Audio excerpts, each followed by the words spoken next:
Lección 2. ¿Por qué impartir educación financiera? No se trata de cuánto dinero hagas, se trata de cuánto dinero puedes conservar. En 1990, Mickey tomó el control del imperio de su padre y de hecho creó que está haciendo un mejor trabajo que su antecesor. Nos vemos 1 o 2 veces al año en el campo de golf. Él y su esposa tienen más dinero de lo que uno podría imaginar. El imperio de mi padre rico está en las mejores manos. Y Mickey, a su vez, está preparando a su hijo para que tome su lugar, de la misma forma en que su padre nos preparó a nosotros. En 1994 me retiré a la edad de 47 años. Kim, mi esposa, tenía 37. El retiro, sin embargo, no significó dejar de trabajar, sino ser capaces de enfrentar cambios catastróficos no previstos. Lograr que nuestra fortuna crezca de forma automática y siempre esté un paso adelante de la inflación. Nuestros activos son suficientemente grandes para seguir creciendo por sí mismos. Es como plantar un árbol. Lo riegas por años y luego un día ya no te necesita. Sus raíces están bien arraigadas y ahora él puede ofrecerte su sombra para que la disfrutes. Mickey eligió dirigir el imperio y yo retirarme. Cada vez que hablo del dinero con los distintos grupos de gente que trato, muchos me piden recomendaciones. ¿Cómo empiezo? ¿Qué libro me sugiere? ¿Qué debo hacer para preparar a mis hijos? ¿Cuál es su secreto para obtener éxito? ¿Cómo puedo generar millones? Y cada vez que escucho estas preguntas, recuerdo la siguiente historia. Los hombres de negocios más ricos en 1923, un grupo selecto conformado por los líderes mejores posicionados y los hombres de negocios más ricos del país, sostuvo una reunión en el Hotel Headwater Beach en Chicago. Entre ellos se encontraban Charlie, director de la mayor compañía acerera independiente, Samuel Insull, presidente de la empresa de servicios públicos más grande del mundo, Howard Hudson, director de la compañía de gas más importante, y Bar Kreuger, presidente de la International Match Co., una de las mayores empresas del mundo en aquel entonces. Leo Fraser, presidente del Banco de Acuerdos Internacionales, Richard Wagner, presidente de la Bolsa de Nueva York, Arthur Cotton y Jesse Livermore, dos de los más avanzados especuladores de acciones, y Albert Fall, miembro del gabinete del presidente Harding. 25 años después, 9 de esos titanes terminaron su vida en la siguiente manera. Isau murió sin un centavo tras vivir 5 años con dinero prestado. Insull murió en la bancarrota en el extranjero y Kreuger y Cotton también murieron estando en la quiebra. Hudson se volvió loco. Whitney y Albert Fay fueron liberados de prisión y Fraser y Livermore se suicidaron. Dudo mucho que alguien pueda explicar lo que sucedió a estos hombres. En realidad, si observas la fecha 1923, notarás que esto pasó antes del colapso de la Bolsa de Valores de 1929 y de la Gran Depresión, hecho que, sospecho, tuvieron un gran impacto en estos hombres y sus vidas. El punto es que actualmente vivimos cambios mucho más notables y rápidos que los experimentaron ellos. En mi opinión, en los años subsecuentes habrá muchos colapsos y estallidos que imitarán la subida y bajas que estos hombres enfrentaron. Por lo pronto, me preocupa que haya tanta gente enfocada en el dinero en lugar de en su educación. Si la gente está preparada para ser flexible, para mantener la mente abierta y para aprender, les será más fácil volver cada vez más rica a pesar de la rudeza de los cambios. Pero si cree que el dinero resolverá los problemas, se enfrentarán a muchas dificultades. La inteligencia resuelve los problemas y produce dinero, pero el dinero sin inteligencia financiera desaparece pronto. La mayoría de la gente no comprende que no se trata de cuánto dinero hagas, sino de cuánto dinero puedes conservar. Todos hemos escuchado anécdotas acerca de ganadores de la lotería que eran pobres, se volvieron ricos y volvieron a ser pobres. Ganan millones, pero en muy poco tiempo vuelven a estar en donde comenzaron. También hemos oído historias de atletas profesionales que ganaron millones siendo muy jóvenes y 10 años después terminaron durmiendo debajo de un puente. Recuerdo muy bien la anécdota de un joven basquetbolista que tenía muchísimo dinero hace un año. Hoy a los 29 declara que sus amigos, sus abogados y sus contadores le robaron todo, por lo que se vio forzado a trabajar, ganando el salario mínimo en un lavado de autos, de donde lo despidieron porque se negó a quitarse el anillo del último campeonato que ganó mientras lavaba los autos. La historia se difundió a través de los noticieros de todo el país y poco después el muchacho apeló argumentando privaciones y discriminación.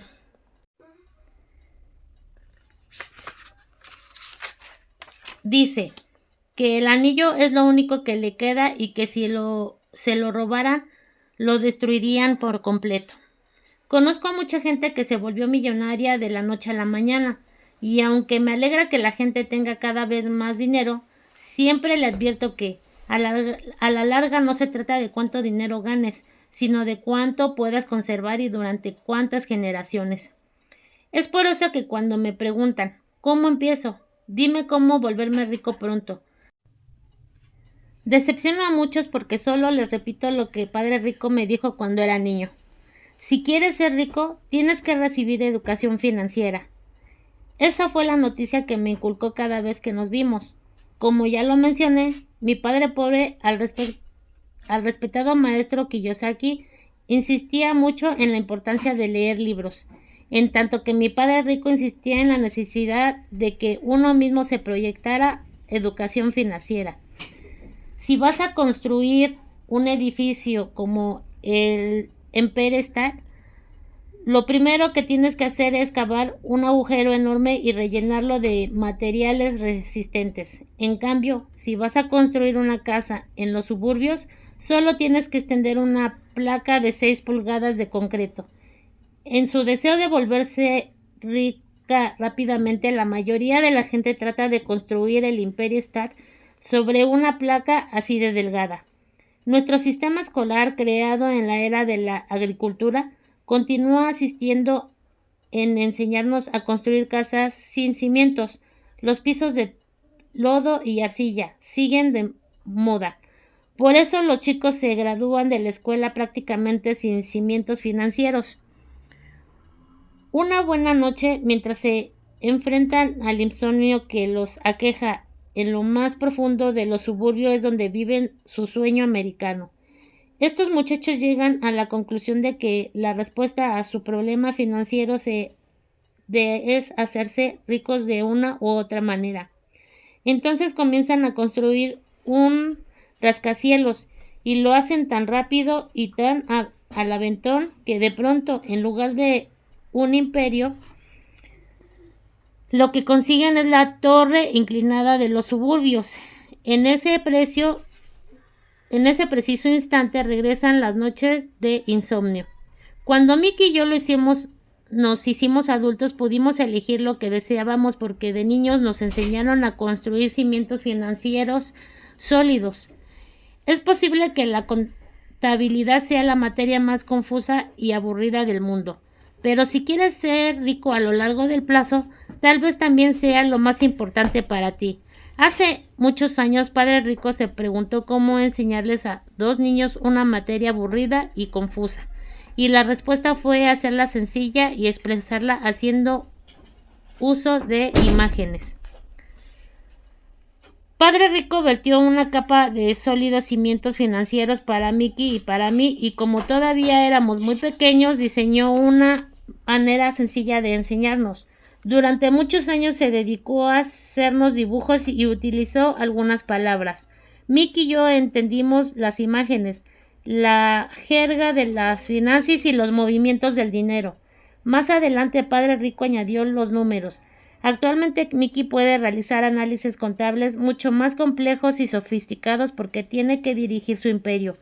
Como mi imperio es más pequeño, no requiero de procesos tan sofisticados, pero es importante señalar que ambos tenemos los mismos cimientos.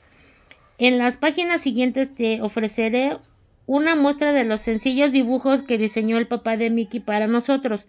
Aunque son muy elementales, estas imágenes sirvieron para guiar a dos niños a través del proceso de generaciones, de enormes cantidades de riquezas a partir de los cimientos sólidos y profundos.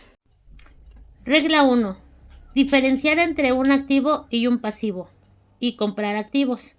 Esto es lo único que necesitas saber si deseas ser rico. En la regla número 1 es la única regla. La mayoría de la gente no tiene idea de cuán profunda importante es, a pesar de lo absurdamente sencilla que parece. Casi todos tienen problemas económicos porque no saben diferenciar entre un activo y un pasivo. La gente rica adquiere activos, los pobres y la clase media adquieren pasivos, a los que consideran activos. Solía decir Padre Rico, cuando nos explicó esto a Mickey y a mí, pensamos que bromeaba. Ahí estábamos los dos, a punto de volvernos adolescentes y ansiosos por descubrir el secreto para volvernos ricos. Y esa fue una respuesta. Era tan sencilla que hicimos una larga pausa para reflexionar. ¿Qué es un activo?, preguntó Mickey. No dejes que eso te inquiete ahora, dijo Padre Rico. Solo permítete asimilar la idea. Si logras entender su simplicidad, tendrás un plan en la vida y tu camino en el aspecto financiero será más amable. Esta noción es tan simple que por eso que mucha gente no lo capta. ¿Quiere decir que lo único que necesitamos es saber qué son los activos y adquirirlos? ¿Y entonces seremos ricos?, pregunté. Padre Rico insistió. Así de simple. Si es tan simple, ¿por qué no todo el mundo es rico?, cuestioné. Padre Rico sonrió. Porque la gente no sabe diferenciar entre un activo y un pasivo. Recuerdo que también le pregunté, ¿por qué están confundidos los adultos? Si es así de sencillo, si es tan importante, ¿por qué no todo el mundo está interesado en averiguarlo? A Padre Rico solo le tomó unos minutos enseñarnos lo que eran los pasivos y los activos, pero actualmente a mí mismo me resulta difícil explicarles el concepto a otros adultos. La sencillez de la idea elude a muchos porque fueron educados de una manera distinta. La demás gente recibió su información de otros profesionales, provenientes de las escuelas tradicionales, como banqueros, contadores, corredores de bienes raíces y asesores financieros, entre otros. La dificultad radica en pedirle a los otros adultos que olviden lo que saben o que vuelvan a ser niños. Además, los adultos sienten que es vergonzoso ponerse a aprender definiciones tan sencillas. Al principio de Padre Rico era mantener las cosas simples.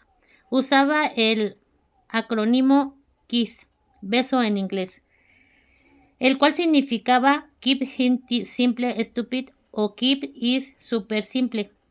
Mantén las cosas simples, estúpido. Y por eso procuró que los conceptos fueran difíciles de entender para nosotros. Gracias a esto nuestros cimientos financieros fueron tan sólidos. Pero entonces, ¿qué es lo que provoca la confusión? ¿Cómo puede la gente tergiversar algo tan transparente? ¿Por qué alguien compraría un activo que en realidad es un pasivo? La respuesta está en la educación básica. El problema es que nos enfocamos en las palabras educación y no en el término educación financiera. Lo que define si algo es un activo o un pasivo no son las palabras. De hecho, si en verdad deseas confundirte, busca los términos activo y pasivo en el diccionario. Sé que la definición suena adecuada para un contador, pero para las personas promedio no tiene lógica. Por desgracia, los adultos somos demasiado arrogantes para admitir que algo no tiene sentido. Siendo niños, Padre Rico nos dijo, lo que define a un activo no son las palabras sino las cifras. Si no pueden leer cifras, tampoco podrán distinguir entre un activo y una madriguera de ratas. En la actualidad, decía Padre Rico, lo importante no son los números, sino lo que esto te dicen. Es como con las palabras. Las palabras no son relevantes. Lo que importa es la historia que te cuentan. Un activo pone dinero en mi bolsillo. Un pasivo saca dinero de él. Si quieres ser rico, tienen que saber leer y entender los números. Nos repitió Padre Rico 1000 veces. También insistió mucho en que los ricos adquieren pasivos y los pobres y la clase media adquieren pasivos. Ahora explicaré la diferencia entre activo y pasivo. La mayoría de los contadores y profesionales de las finanzas discrepan de estas definiciones, pero debo insistir en que estos sencillos dibujos fueron de gran ayuda para Mickey y yo. Recibiéramos cimientos verdaderamente sólidos. Hoy hace 20 años aprende, desaprende, reaprende. Esta cita del futurólogo Alvin refleja lo que Padre Rico me dijo hace décadas. Los analfabetos del siglo XXI no serán aquellos que no puedan leer o escribir, sino quienes no puedan aprender y desaprender y reaprender. La parte superior del diagrama es un estado financiero, al que a menudo también se le denomina estado de pérdida y ganancias. En él se mide el ingreso y el gasto, es decir, el dinero que entra y que sale. La parte inferior del diagrama corresponde a un balance general. Se le llama así porque compara o salda los activos con los pasivos. Muchas personas inexpertas en finanzas no conocen la relación que hay entre el estado financiero y el balance general, pero es fundamental que tú la entiendas lo más pronto posible. Como ya lo mencioné, cuando éramos niños, Padre Rico solo nos explicó: los activos ponen dinero en tu bolsillo. Concreto, sencillo y práctico. Ya que expliqué los activos y los pasivos, son imágenes, quizás te sean más sencillos entender las definiciones formales. Un activo es algo que lleva dinero a tu bolsillo. Un pasivo es algo que saca dinero de él. En pocas palabras, esto es todo lo que necesitas saber. Si quieres ser rico, tienes que adquirir activos durante toda tu vida. Si quieres ser pobre o pertenecer a la clase media, dedícate a comprar pasivos. Los problemas económicos surgen porque la gente no cuenta con educación ni en lo referente al lenguaje ni a los números. Si una persona tiene problemas financieros es porque no entiende algo, ya sea en las palabras o en las cifras. Por eso, si deseas ser rico y conservar tu fortuna, necesitas entrenarte en estos dos importantes aspectos de educación financiera: el lenguaje y los números. Las flechas en los diagramas representan la forma en que se mueve el dinero. A esto se le llama flujo de efectivo. Los números por sí mismos no significan mucho. Son como palabras fuera de contexto. Lo que cuenta es la historia. En lo que se refiere a reportes financieros, la lectura de las cifras equivale a identificar el argumento, es decir, la historia sobre hacia dónde fluye el dinero. En 80% de las familias, la historia financiera describe la enorme cantidad de trabajo y sacrificio a lo que se enfrentarán. Por desgracia, su esfuerzo será infructuoso, porque casi todas las familias están acostumbradas a comprar pasivos en lugar de activos. Como ya te habrás imaginado, estos diagramas están sumamente simplificados.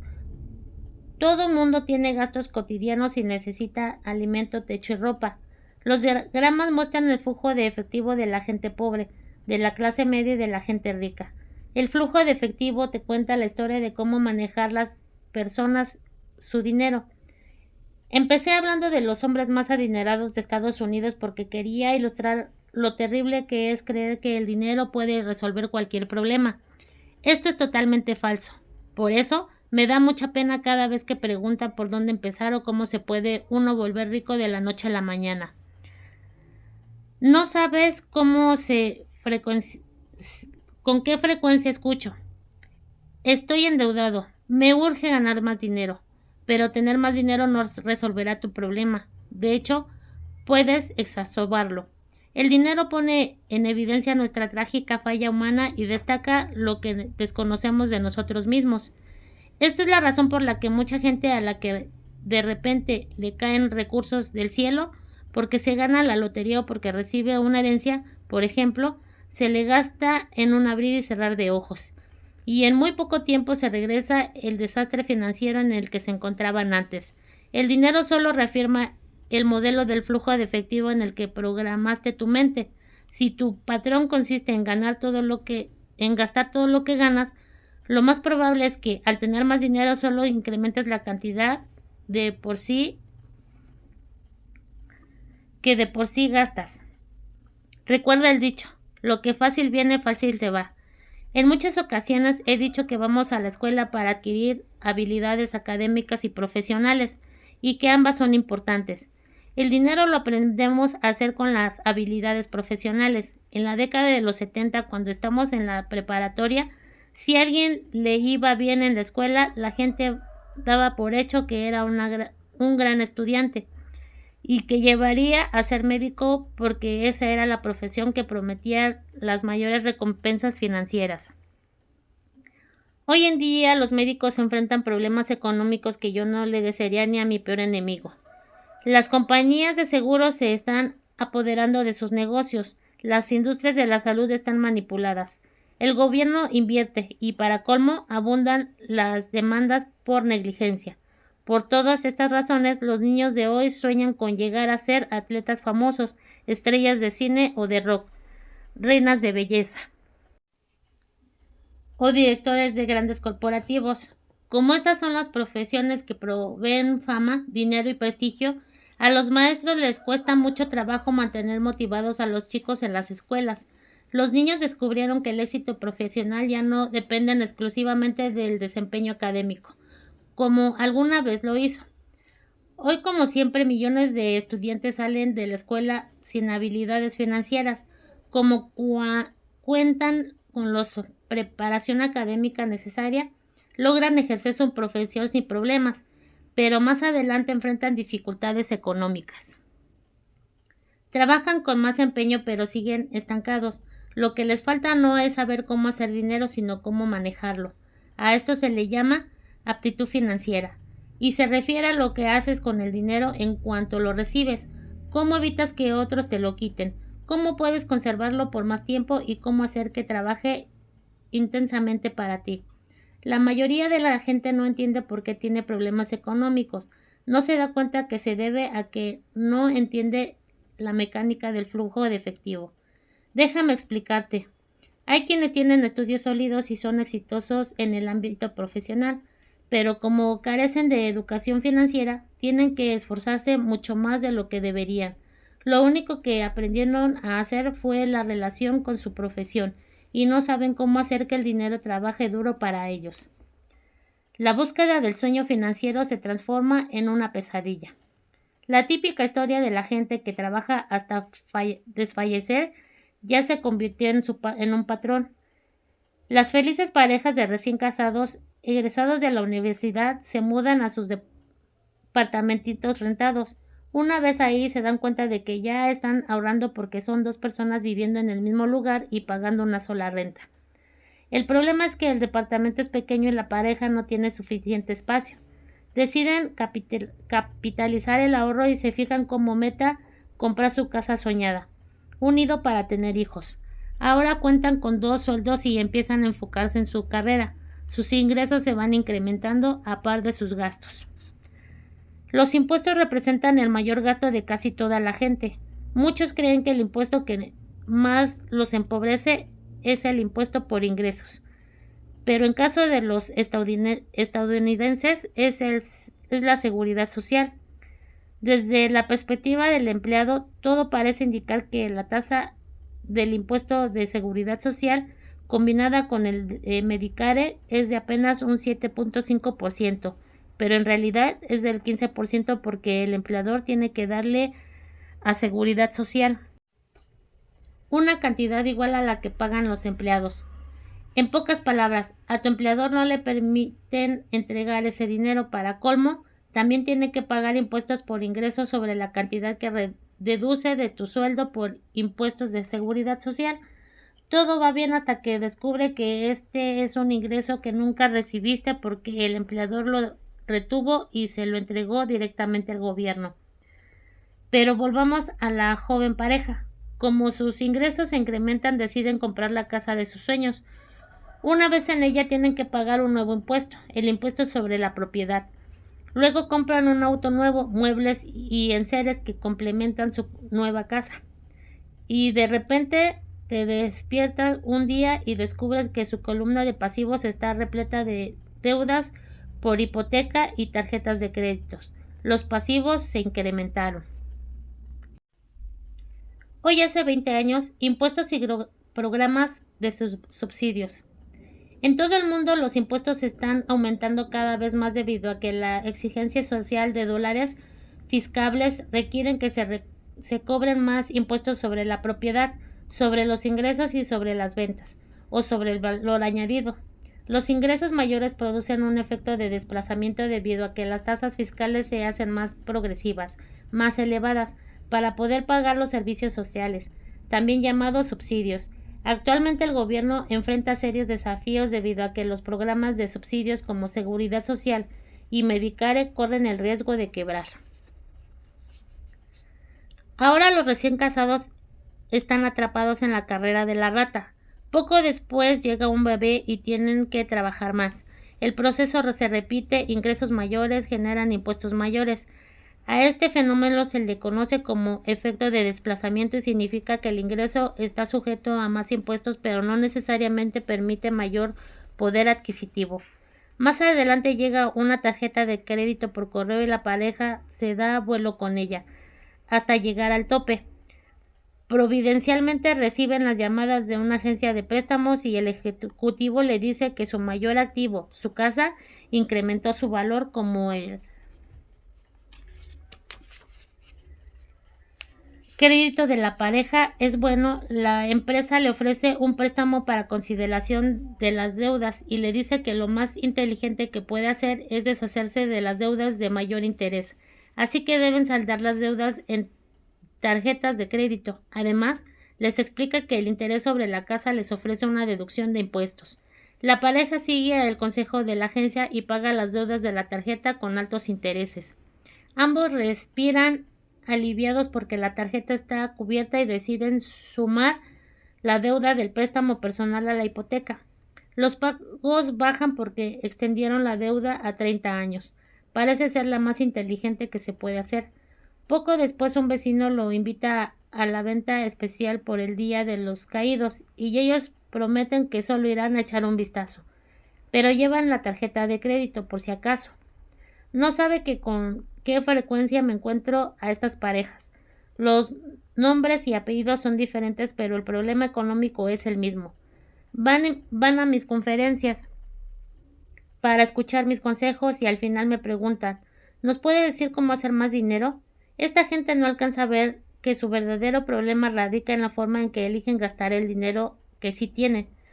Todo es consecuencia de su nula educación financiera y de que no saben diferenciar entre un activo y un pasivo. Tener más dinero rara vez es la solución a los problemas económicos. La respuesta está en la inteligencia financiera. Hoy hace 20 años la deuda de tarjetas de crédito con base a las estadísticas de 2016.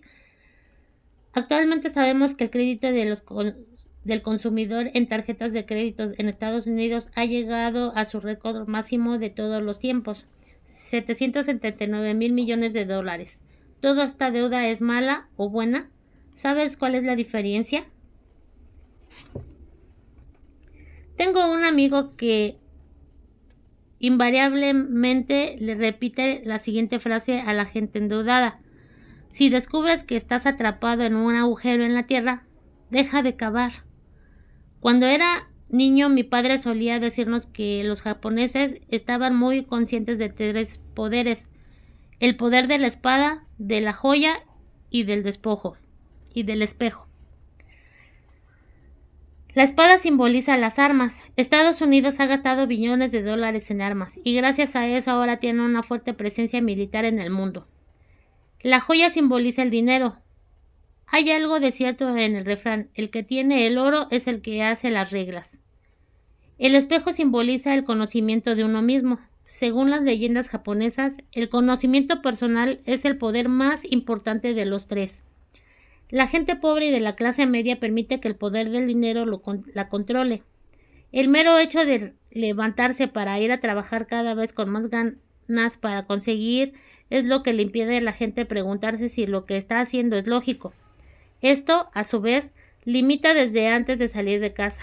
La mayoría se encuentra a merced del dinero porque no entiende su funcionamiento. Si usaran el poder del espejo ya se habrían preguntado, ¿qué sentido tiene esto?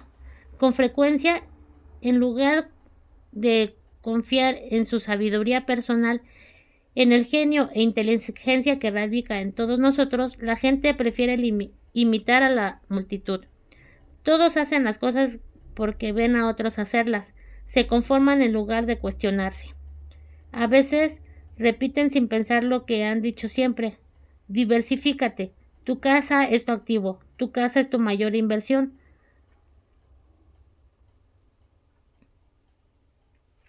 Si te endeudas más, puedes conseguir un beneficio fiscal. Consigue un empleo seguro. No cometas errores. No corras riesgos. Se dice por ahí que la gente le tiene más miedo a hablar en público que a la misma muerte. Y según los psiquiatras, el miedo a hablar en público es provocado por el temor a la exclusión social o sobresalir, a la crítica, hacer el ridículo o no pertenecer. El miedo a ser dispuestos es la inhibe a la gente y le pide buscar nuevas formas de resolver sus problemas. A eso se refiere mi padre pobre cuando decía que los japoneses valoraban el poder del espejo por encima de los demás. Solo cuando nos miramos en él podemos ver la verdad. El miedo es lo que hace a la gente decir, no te arriesgues. Sucede en todos ámbitos deportivos, personal, profesional o financiero. Ese mismo miedo, el miedo a la ostracismo, hace que la gente se conforme y ni siquiera cuestione las opiniones más aceptadas a las tendencias populares. Tu casa es un activo. Consigue un préstamo para consideración de deuda y paga lo que debes. Trabaja más duro. Consigue un ascenso. Algún día seré vicepresidente. Ahorra dinero. En cuanto consiga un aumento compraré una casa nueva para la familia. Los fondos mutualistas son seguros. Por desgracia, muchos problemas financieros surgen porque la gente siempre quiere estar al mismo nivel que los vecinos. A veces, lo único que necesitamos hacer es mirarnos al espejo y quitarle las palabras a los temores para cedérselas a nuestra sabiduría interior. A los 16 años, Miki y yo empezamos a tener problemas en la escuela. No éramos malos chicos, pero no estamos alejados de los demás. Trabajábamos para el papá de Miki todos los días, incluso los fines de semana. Después del trabajo pasábamos un par de horas más con él sentados a la mesa. Sentimos la oportunidad de verlo reunirse con sus banqueros, abogados, contadores, corredores, inversionistas, gerentes, empleados. Frente a nosotros había un hombre que abandonó la escuela a los 13 años, pero ahora daba instrucciones y órdenes, y les hacía preguntas a personas con mucho más estudios que él. La gente entendía todas sus peticiones y se preocupaba si él no aprobaba sus actos.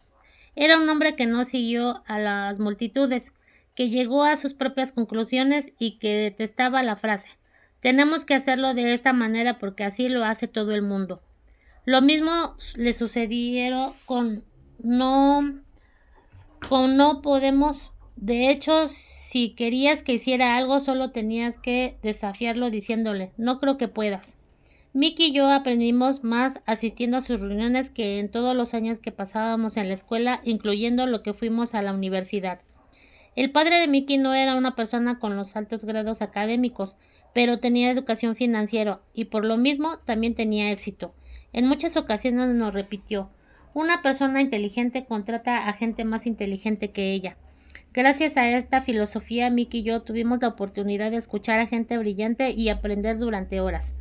La influencia del papá de Miki nos impidió obedecer el dogma que predicaban nuestros maestros, y eso nos ocasionó problemas. Cada vez que el maestro decía, si no sacan buenas calificaciones, no les va a ir bien en el mundo real. Mickey y yo arqueábamos las cejas y cuando nos decían que debíamos obedecer procedimientos y desapegarnos de las reglas, confirmábamos que en la escuela no nos alentaban a la creatividad. Así empezamos a entender por qué Padre Rico no decía que la escuela estaba diseñada para producir buenos empleados en lugar de buenos empleadores. A veces, Mickey o yo les preguntábamos a nuestros maestros de qué manera íbamos a poder aplicar en el mundo real lo que estábamos estudiando ahí, o por qué nunca hablábamos sobre el dinero y la forma en que funcionaba. A esta segunda pregunta casi siempre nos contestaba que el dinero no era importante, que si ejercíamos nuestra profesión con excelencia, éste llegaría por sí solo. Obviamente, entre más aprendíamos del poder del dinero, más nos alejábamos de nuestros maestros y compañeros. Mi padre pobre nunca se presionó con el asunto de las calificaciones, pero sí tuvimos muchas discusiones respecto al dinero. Creo que para cuando cumplí 16 tenía bases más sólidas en lo referente al dinero que él o de mi madre. A esa edad yo podía llevar libros contables y entender de qué hablaban los contadores fiscales, abogados corporativos, banqueros, corredores de bienes raíces e inversionistas, entre otros. Mi padre pobre, en cambio, solo podía conversar con otros maestros. Un día me dijo que nuestra casa era su mayor inversión, y cuando le expliqué por qué no estaba de acuerdo con él, tuvimos una discusión bastante desagradable.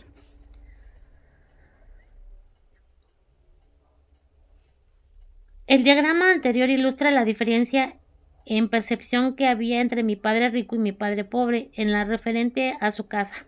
Uno de ellos pensaba que su bien inmueble era un activo, el otro que era un pasivo. Recuerdo el día en que dibujé el siguiente diagrama para mostrarle a mi padre la lección del flujo de efectivo. También le enseñé los gastos secundarios que implicaba el ser dueño de una casa, y le dije que un inmueble de mayor tamaño representaba más gastos y provocaba que el flujo de efectivo continuara saliendo a través de las columnas de gastos. Hasta la fecha la gente continúa preguntándome por qué creo que una casa es un activo. Sé que para muchas personas el inmueble que les brinda resguardo representa la mayor inversión de su vida y un sueño personal. Y naturalmente sé que ser el propietario de tu propia casa es mejor que no tener nada. Pero solo trato de ofrecer una alternativa a este dogma tan arraigado. Si mi esposa y yo fuéramos a comprar una casa más grande y ostentosa, estaríamos conscientes de que no podríamos considerarla un activo. Sería un pasivo porque nos obligaría a dejar que saliera dinero de nuestros bolsillos. Pues bien, este es un argumento. En realidad no espero que toda la gente esté de acuerdo conmigo porque sé que una casa es algo que provoca emociones fuertes y cuando se trata de dinero lo emocional tiende a disminuir la inteligencia financiera. Por experiencia personal sé que el dinero tiene la capacidad de transformar toda decisión en un asunto emotivo. La mayoría de la gente trabaja para pagar un bien inmueble que nunca llega a pertenecerle. Dicho de otra forma, casi todo mundo compra una casa nueva cada cierto tiempo y en cada ocasión incurre en un nuevo esquema de pago 30 años para cubrir el anterior. A pesar de que la gente recibe beneficios fiscales sobre los intereses por los pagos hipotecarios, también cubre todos sus gastos con dinero neto del impuesto, incluso cuando ya terminó de pagar la hipoteca. Los padres de mi esposa estuvieron a punto de sufrir un ataque cuando los impuestos sobre la propiedad de su casa se incrementaron a $1,000 al mes. Como eso sucedió ya que estaban retirados, el aumento significó una gran carga en su presupuesto para el retiro. Al final, se tuvieron que mudar. El valor de la casa no siempre sube. Tengo amigos que deben $1,000,000 por una casa que actualmente se vendería por una cantidad mucho menor. Las mayores pérdidas son las que se producen por dejar pasar oportunidades. Si tienes todo tu dinero invertido en tu casa, tal vez verás forzado a trabajar más porque el capital continuará agrandando las columnas de gastos en lugar de añadirse a la de activos. Es decir, seguirás el clásico patrón de flujo de efectivo de la clase media. Si una pareja joven le inyectara más dinero a su columna de activos desde el principio, le sería menos difícil enfrentar su vejez porque para entonces los activos habrían crecido y estarían disponibles para cubrir gastos. Con mucha frecuencia, la casa que uno habita solo sirve para garantía, para solicitar un préstamo hipotecario y cubrir los gastos que le han ido acumulando. En resumen, tomar la decisión de poseer una casa demasiado costosa en lugar de adquirir un portafolio de inversiones tiene un impacto que se manifiesta en, por lo menos, las tres maneras siguientes. 1. Pérdida de tiempo, tiempo en que otros activos pudieron aumentar el valor. Pérdida de capital adicional, que pudo invertirse en lugar de usarse para pagar los altos costos de mantenimiento que genera la casa. Pérdida de educación. Con frecuencia la gente incluye su casa, sus ahorros y sus planes de retiro en la columna de activos. Como no tiene dinero para invertir, sencillamente no lo hace. Esto le impide acumular experiencia en inversiones y por eso nunca llega a ser lo que en el ámbito financiero se conoce como inversionistas sofisticados. Para colmo, el mejor inversionista siempre se las ofrece a los inversionistas más experimentados, quienes a su vez se las venden a la gente a lo que no les gusta correr riesgos. Te puede parecer extraño, pero con todo esto no quiero decir que no debas comprar una casa.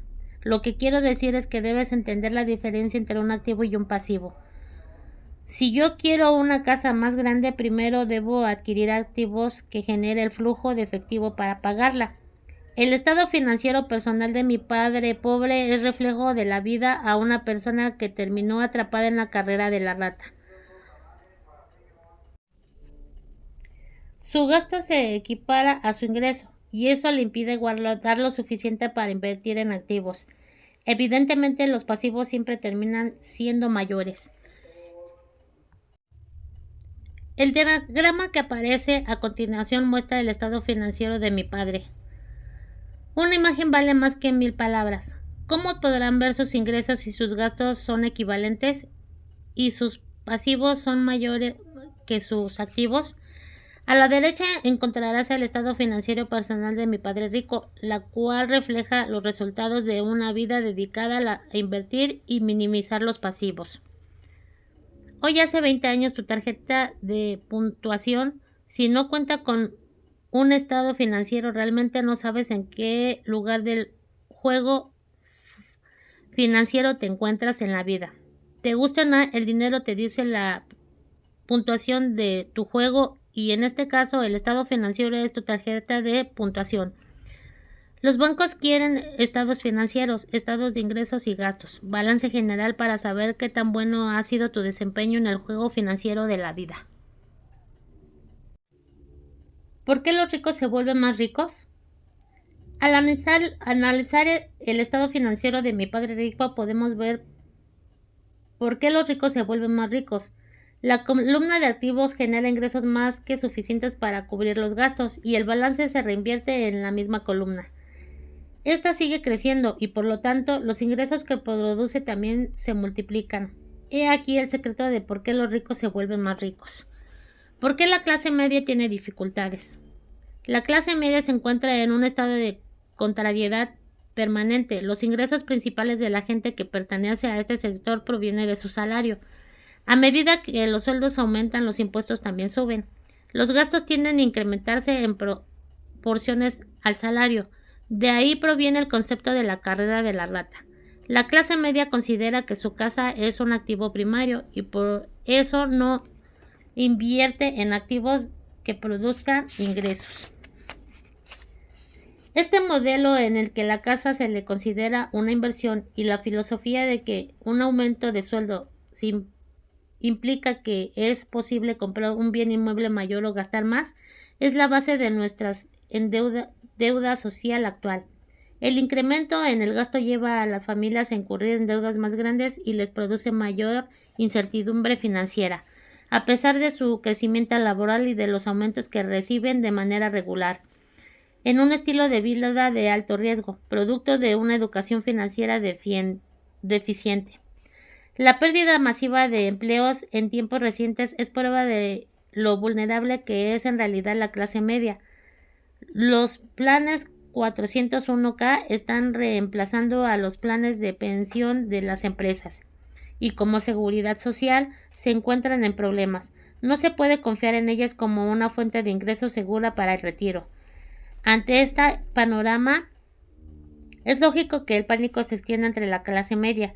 Los fondos mutualistas son muy populares hoy en día porque se supone representan seguridad y porque sus compradores regulares están demasiado ocupados trabajando para poder ganar sus impuestos e hipotecas, para ahorrar los estudios universitarios de sus hijos y para pagar las tarjetas de crédito.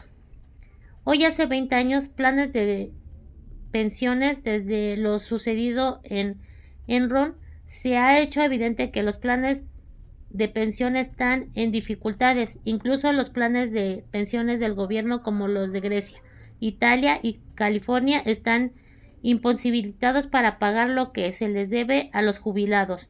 Por esta razón, un plan de retiro ya no es la garantía de seguridad para la vejez y el retiro que alguna vez fue. Cuando la bolsa de valores colapsó en 2009, toda la gente que estaba a punto de retirarse se encontró de pronto en aprietos, incluso quienes estuvieron ahorrando en su plan 401(k), RRSP o superanualidad. Los usuarios de este tipo de fondos no tienen tiempo para estudiar aspectos de inversiones y por eso tienen que confiar en la experiencia de administradores de un fondo mutualista. Además, como el fondo incluye varios tipos de inversión, los usuarios creen que su dinero estará más seguro, ya que se encuentra diversificado. Los usuarios generalmente se trata de un sector de la clase media que cuando estudió universitarios, se apegan al dogma que pregonan los corredores de fondos y los asesores financieros. Juega a la segura, no corras riesgos. La verdadera tragedia radica en que la falta de educación financiera es lo que genera los riesgos que enfrenta la gente promedio de la clase media, lo cual se obliga a jugar a la segura porque su situación financiera siempre es, el mejor de los casos, indeleble. Sus balances generales carecen precisamente de eso, balance. Estas personas tienen una fuerte carga de pasivo y no poseen activos legítimos que les generen ingresos. Tristemente, la única fuente de ingresos de la clase media es su coche de nómina y su cheque de nómina, y por eso su estilo de vida depende por completo de su empleador. Para colmo, cuando se presentan esas oportunidades que solo aparecen una vez en la vida, no pueden aprovecharlas. Trabajan demasiado, pagan demasiados impuestos y sus deudas nunca acaban. Como mencioné al principio de esta sección, la regla te exige diferenciar entre un activo y un pasivo. En cuanto asimiles el concepto, concentra tus esfuerzos en adquirir activos que generan ingresos. Esa es la mejor manera de iniciar el camino a la riqueza. Si continúas haciéndolo, tu columna de ingresos crecerá. Mantén los pasivos y los gastos mínimos para que tu dinero esté disponible y puedas seguir añadiendo activos a la columna correspondiente. En muy poco tiempo la cantidad de activos que manejas será tan grande que estarás en posibilidad de contemplar inversiones de un grado de especulación mayor. Inversiones que podrías tener retorno de 100% al infinito. Inversiones de $5,000 que en poco tiempo se convertirán en 1,000,000 más. Me refiero a esas inversiones que la clase media considera demasiado riesgosas. Recuerda que la gente se encuentra con educación financiera, invertir implica riesgos tan abrumadores. Si solo imitas a los demás, en cambio terminarás en el siguiente panorama. Y si eres empleado y también tienes una casa, el esfuerzo que inviertas lucirá así. Trabajo para empresa. Los empleados enriquecen al dueño del negocio o a los socios, pero nunca a ellos mismos. Tu esfuerzo servirá para acrecentar el éxito y la cantidad de dinero que estarán disponibles para el retiro del dueño. Trabajo para el gobierno. El gobierno toma su tajada de tu cheque de nómina antes de que llegue a tus manos siquiera.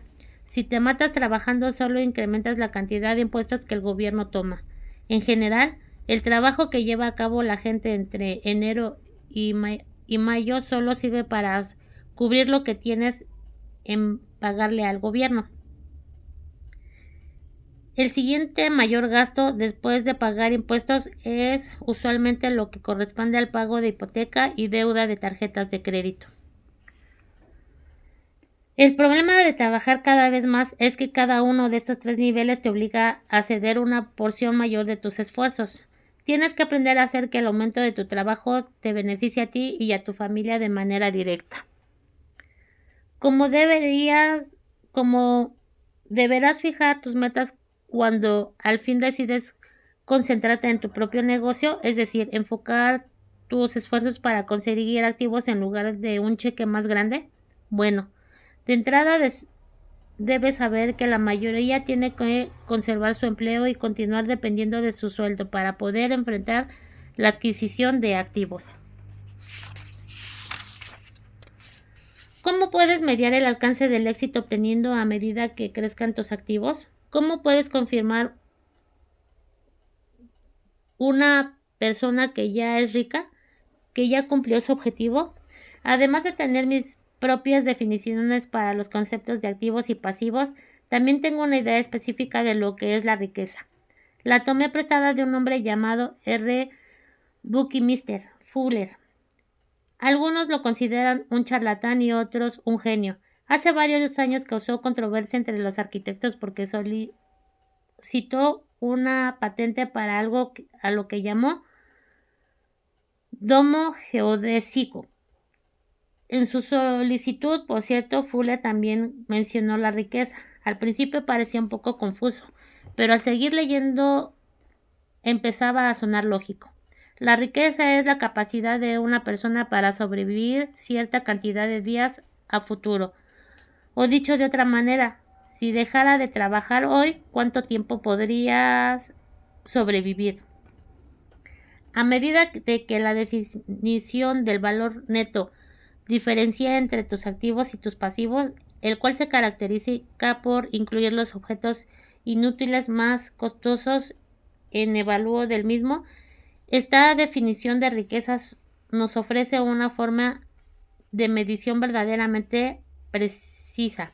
Con ella podría medir y saber en dónde me encuentro en relación con mi objetivo de volverme independientemente económicamente.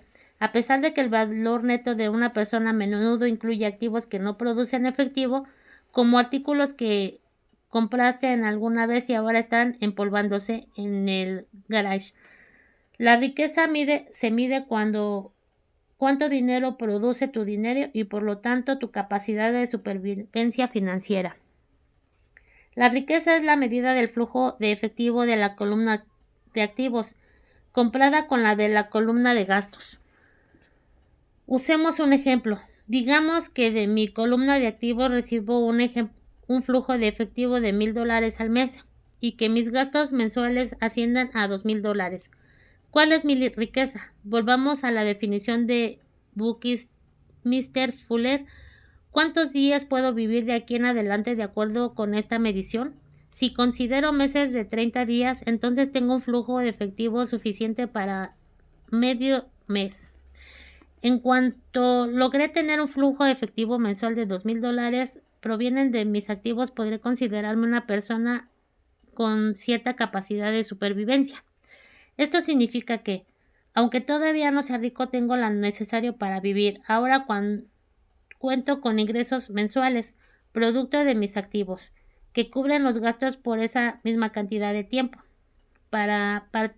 Pon particular atención en el hecho de que en este punto ya no dependo del sueldo. Me enfoqué en construir una columna de activos que me permitiera independizarme y lo logré. Sí, En este momento, renunciar a mi trabajo podría cubrir mis gastos mensuales con el flujo de efectivo que generan mis activos.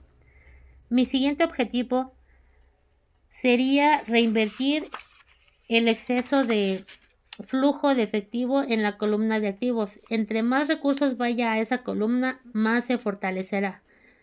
Y entre más crezcan mis activos, más se incrementará el flujo de efectivo. Además, mientras mantenga mis gastos por debajo del flujo de efectivo proveniente de los activos, mi riqueza seguirá creciendo y recibiré más ingresos de fuentes que no tendrán nada que ver con el trabajo físico que desarrolle todos los días. Si este proceso de reinversión continúa, estaré en el camino a volverme rico, pero recuerda lo siguiente: los ricos compran pasivos, los pobres solo incurren en gastos, la clase media compra pasivos que creen que son activos. Entonces, ¿cómo puedo empezar a enfocarme en mi negocio y dedicarme solo a él? En el siguiente capítulo, lee lo que tiene que decir al respecto el fundador de McDonald's. Hoy hace 20 años. Riqueza y reserva de dinero. Actualmente muy pocas personas tienen suficiente dinero para sobrevivir por lo menos un mes. La mayoría de los estadounidenses, por ejemplo, tienen menos de $400 ahorrados. Una estadística todavía más impactante es la que se reportó en una encuesta del 2016. 34% de los estadounidenses no tienen absolutamente nada ahorrado. Muy poca gente podría sobrevivir durante bastante tiempo sin un cheque de nómina o la ayuda del gobierno.